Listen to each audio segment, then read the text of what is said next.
Hey guys, welcome back to The Letter. We are with Rebecca now. Yeah, buddy. So, our only negatives are Isabella and Ashton. So we'll see if we can't work with that. Let's see.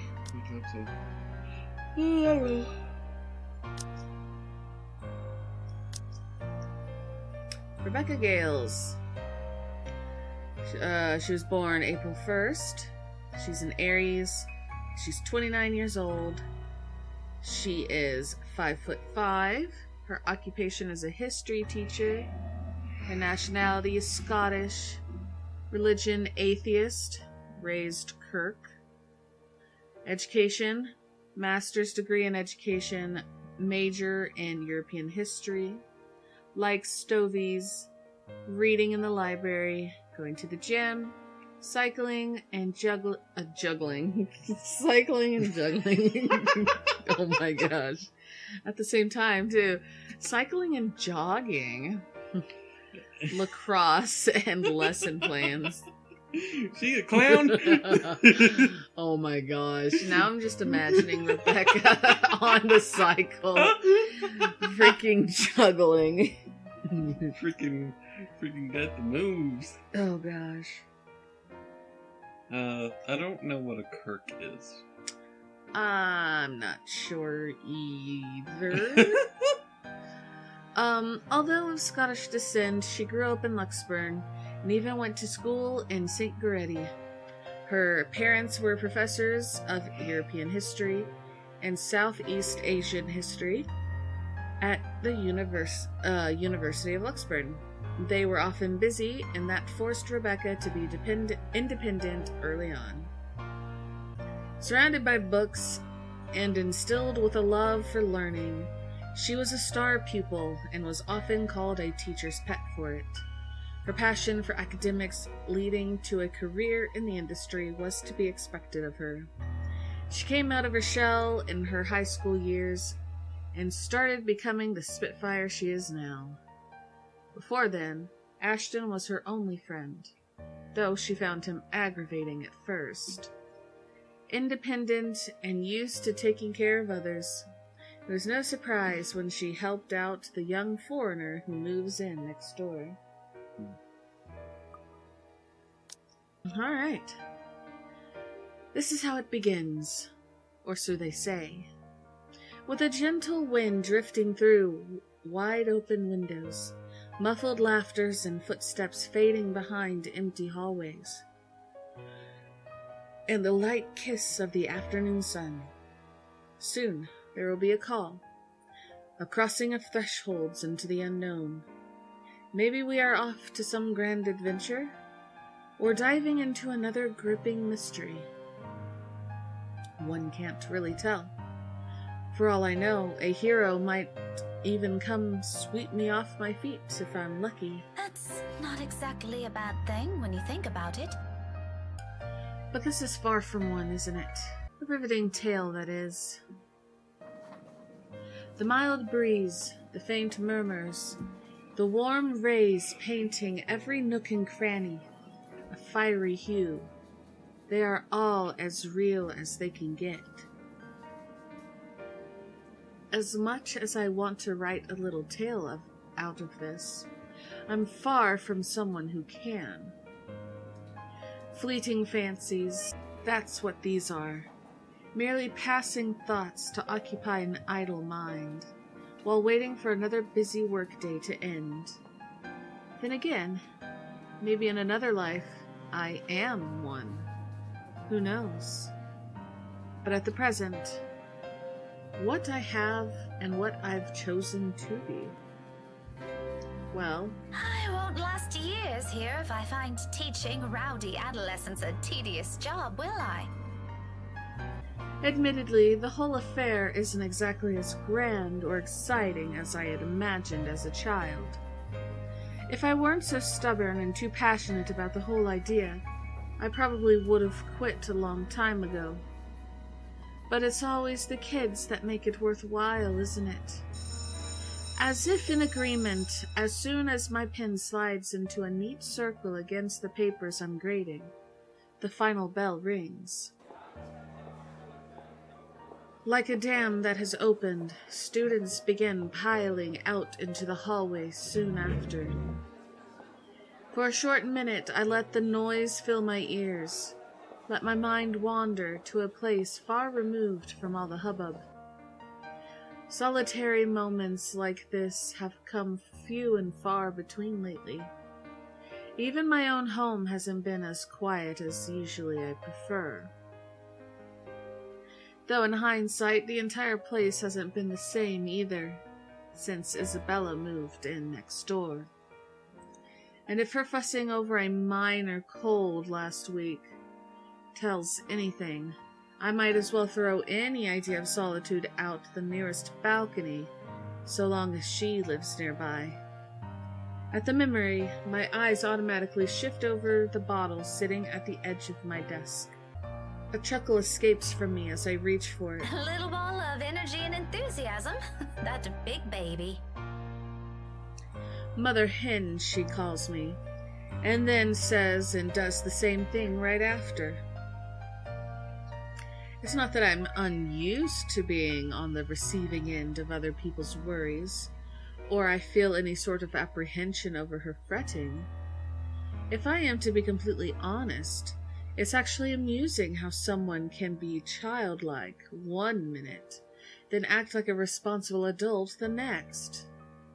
But there's a dissonance there, both in her actions and words.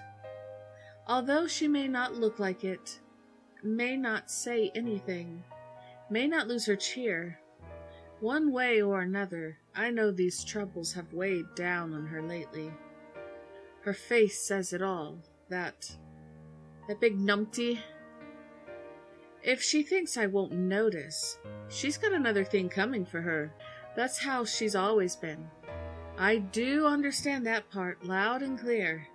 It's just that I'd really rather not pass another burden on to her. Or become one myself.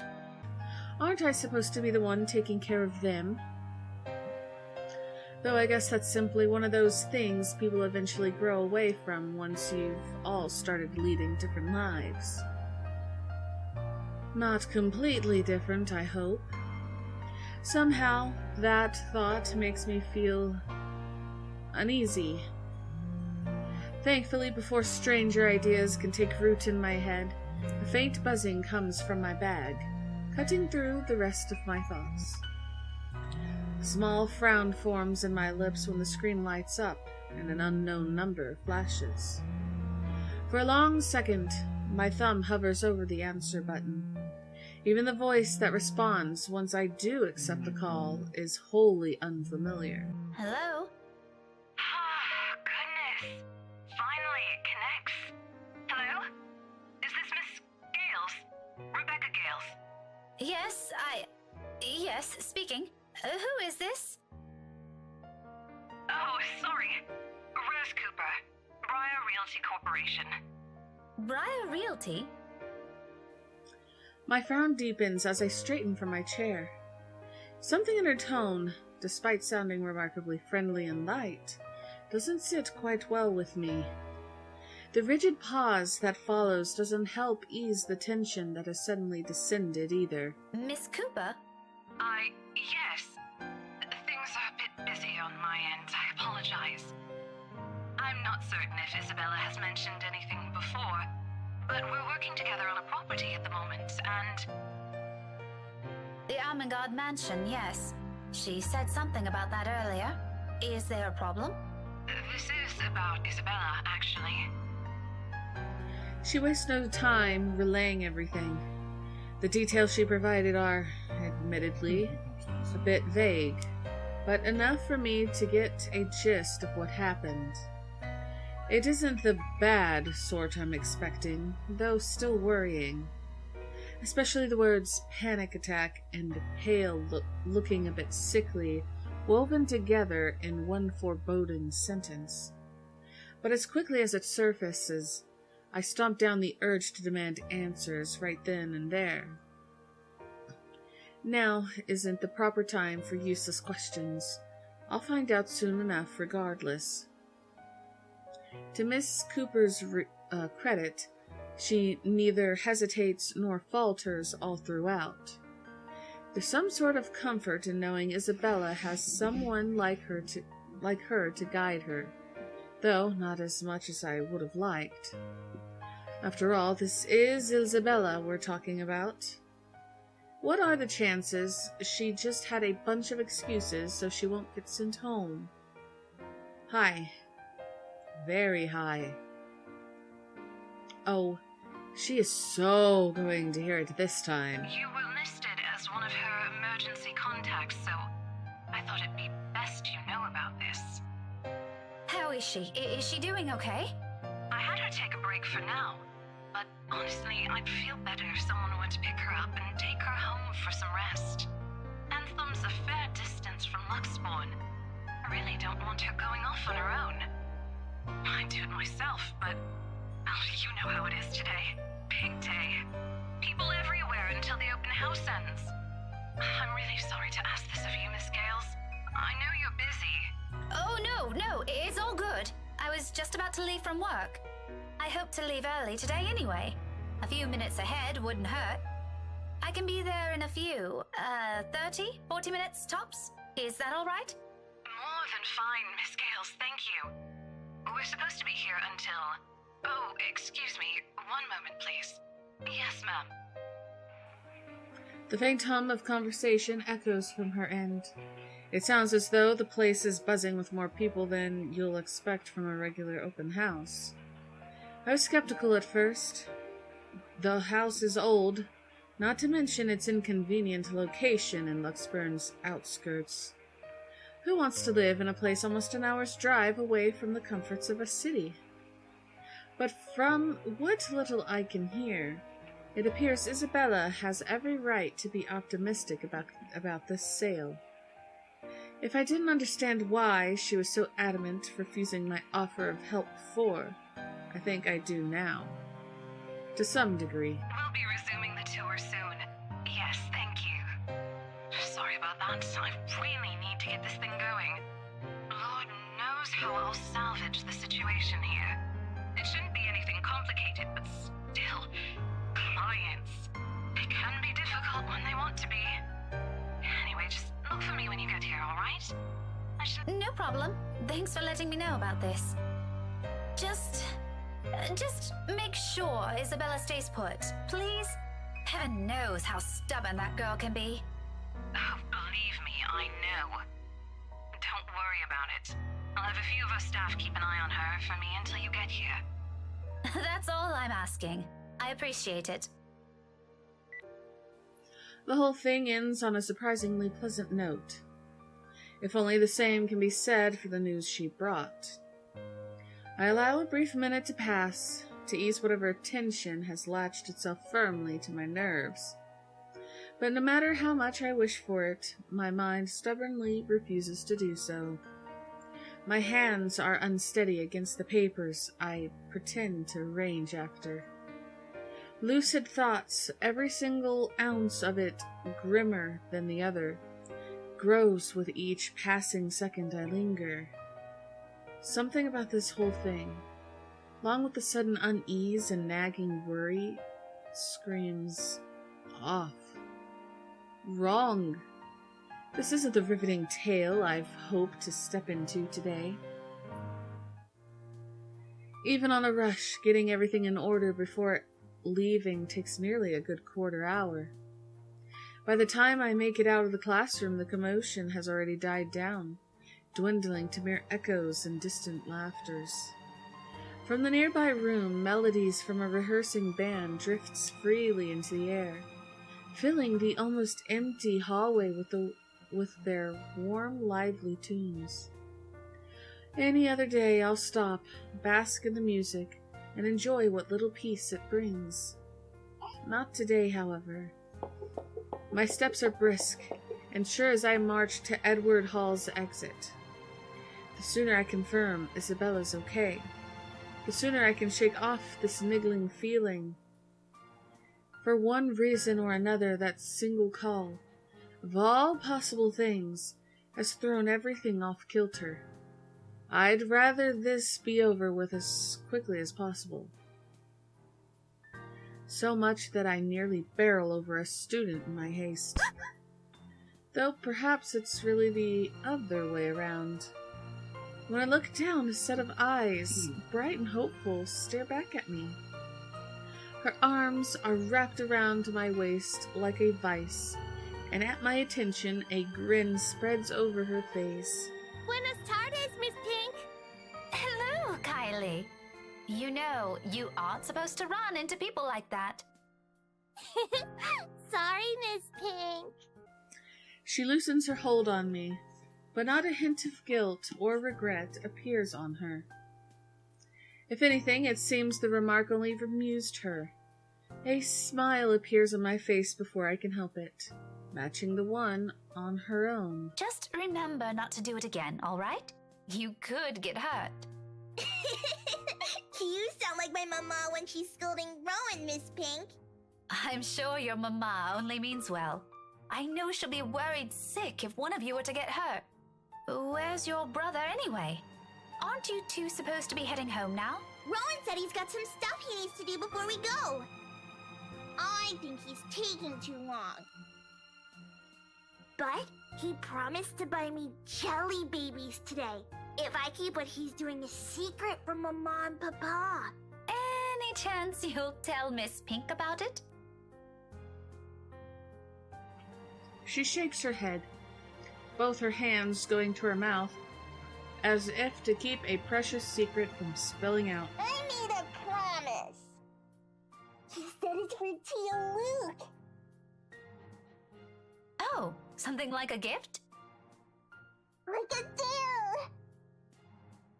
Tio promised to take him somewhere cool when he's old enough. Rowan's gonna prove he's a grown-up.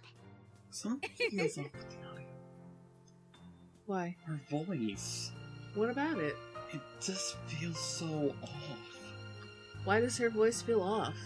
Like the audio is just like, I don't know, like it's all blotched up and it feels more like they're close to the mic. I don't know. I would have to hear her talk more. Laughter slips free from my lips. The teacher in me wants to give whoever this Tio is a reprimand for bringing about this kind of behavior in children.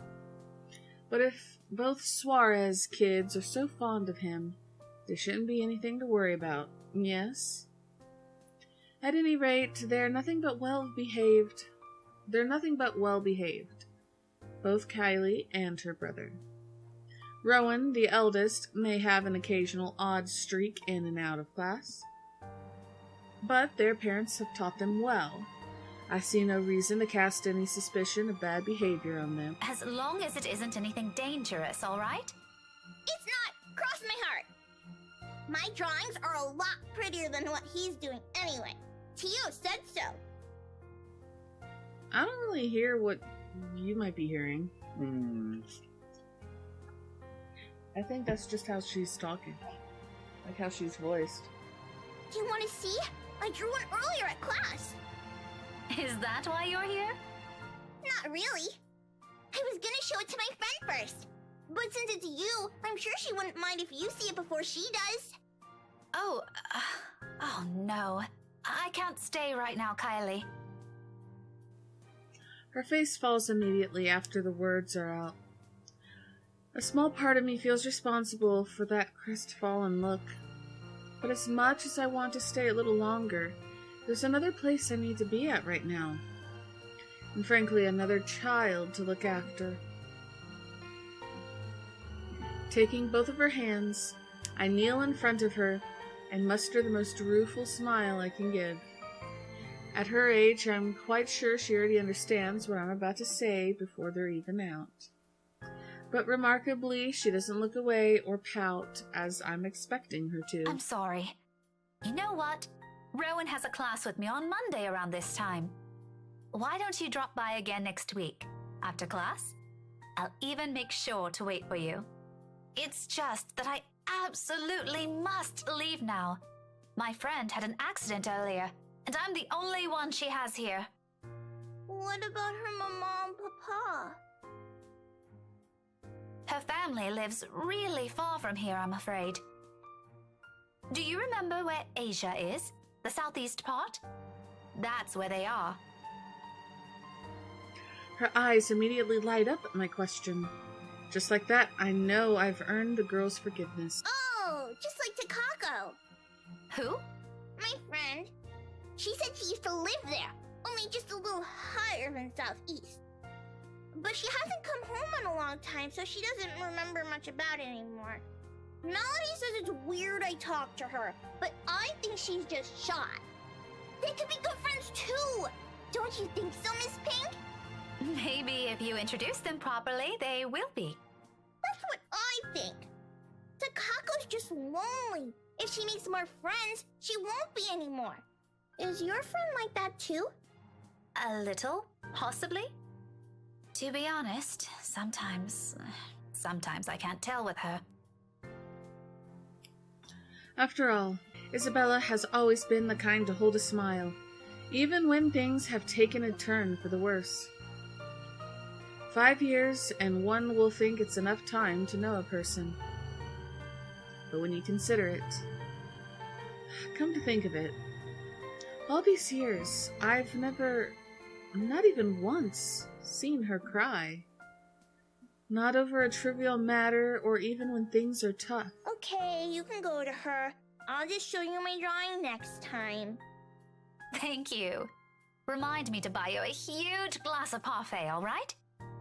No, I'll get a stomachache. Takako says so. A small one is okay. I'll remember that. Say hi to your friend for me. I will. I'm sure she'd love to meet you too. See you, Miss Pink. I'll see you later, Kylie. London Bridge is falling down. She doesn't look back or wait for any sort of goodbye from me. With a song and an extra spring in her steps, she bounds across the corridor with as much spirit only a child her age can give. Or have, I guess. As if the conversation has never taken any downhill turn for her at all. As if there isn't a single thing to worry about in the world. Not long after, she disappears behind a door, leaving behind strains of an old familiar rhyme lingering in the air. Carefree, unbidden, untroubled moments like this, I envy her. And as I resume my hurried pace, a tiny whisper at the back of my mind wishes the same can be said of myself and my own worries.